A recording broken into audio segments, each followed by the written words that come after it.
मौलाना महमूद मदनी साहब ने जो लव जिहाद, थूक जिहाद और लैंड जिहाद को लेकर के बयान दिया कि मुसलमानों को टारगेट करके उन्हें बदनाम किया जाता है, इस तरह के शब्द बोल करके, तो देखिए जो चीजें सामने आई समाज में और जुल्म ज्यादतियां बढ़ी और धोखे दिए गए, ये उसके बदले में दिए हुए नाम है। मान लीजिए वक्त प्रॉपर्टीज माफियाओं ने कब्जाई और जिसमें गरीब यतीम मिस्कीन के हुकूक थे, उन्हें प्रमोट होना था तो वो नहीं हुए। तो ये बताइए, एक दिल की आह निकली तो वो क्या लैंड जिहाद नहीं हुआ? दूसरा, अगर थूक जिहाद है तो थूक करके कोई अगर रोटी धोखा देके थूक रहा है और खाना खिला रहा है तो ये थूक जिहाद नहीं हुआ? वहीं फिर लव जिहाद में कितनी बहन बेटियों को इस तरह से धोखे दे दे कर शादियां हुई और फिर उसके बाद में उन्हें छोड़ दिया गया या मार दिया गया। तो क्या ये हमारा इस्लाम बता रहा है?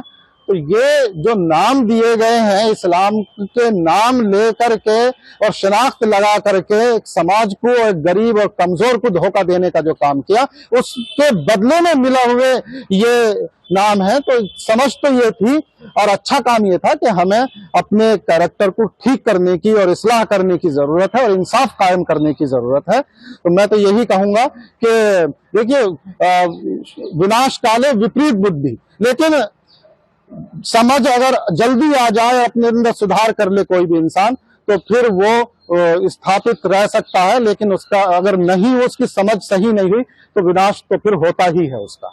उन्होंने एक बात कही कि जब जब जुल्म होगा, जब जब जिहाद होगा, इस बात को तो मैं जस्टिफाई नहीं करता हूँ।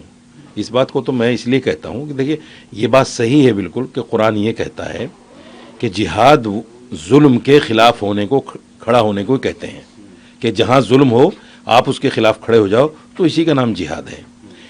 और दूसरी ज़बान में अगर इसको कहें कि जिहाद जो है वो सेल्फ डिफेंस है। जितनी भी जंगें उस वक्त में हुई हैं वो सेल्फ डिफेंस में हुई हैं। हमला कर दिया, मुसलमानों ने उसको रोका है, और कुरान ने यही कहा है कि जो सेल्फ डिफेंस में मारा जाए वो शहीद है। तो ये जो जिहाद का शब्द है बड़ा पाक और पवित्र शब्द है हमारे लिए। लेकिन जिस तरह लोगों ने इसको लव जिहाद, लैंड जिहाद, थूक जिहाद, मूत जिहाद और हर जिहाद से जोड़ दिया, तो यकीनी तौर पर ये हमारे आस्था को चोट पहुंचाने वाली बातें हैं। यकीनी तौर पर हमें इस बात का एहसास होगा कि हमारी जो धार्मिक चीज़ है, जिस पर हम आस्था रखते हैं कि हाँ भाई ये चीज़ होनी चाहिए, उसको कहीं ना कहीं गाली बनाकर जो है पेश किया जा रहा है, बुरा भला उसको कहा जा रहा है। तो मेरा मानना ये है कि ये चीज़ ऐसी नहीं है कि जिसको मदनी साहब ने कोई गलत वे में कहा हो। ये बिल्कुल सही है कि हर चीज़ में जिहाद हो रहा है। कि मौलाना मदनी ने यही तो कहा है कि जद्दोजहद करनी होगी, देश के अंदर प्रयास करने होंगे अपने अधिकार के लिए। संविधान में जो हमें अधिकार दिया गया है, मजहब की जो आज़ादी दी गई है, पहले संबित पातशाह जी को समझना चाहिए कि देश के अंदर कितनी धार्मिक स्वतंत्रता है। वो लोग जो सड़कों पर निकल करके हिंदू राष्ट्र के लिए यात्राएं कर रहे हैं, वो संविधान के विरुद्ध नहीं दिख रहा उनको, उनके खिलाफ कोई। तो मदनी साहब ने तो यही कहा कि यहाँ पर जिस तरह से वर्तमान सरकार संविधान के विरुद्ध कार्य कर रही है, इसके खिलाफ जिहाद करना चाहिए। जिहाद एक मुकद्दस इबादत का नाम है और आजकल असल में जिहाद बदनाम क्यों हो रहा है? हमारे यहाँ जिस श्रेणी में, जिस फहरिस्त में नमाज है, उसी फहरिस्त में जिहाद भी है। मगर जिहाद के जो मदनी साहब ने कहा, क्योंकि हर मस्जिद का मुल्ला, हर पेश इमाम खड़े होकर जिहाद की अपील कर रहा है, लिहाजा उससे इस्लाम बदनाम हो रहा है और मुसलमान बदनाम हो रहे हैं।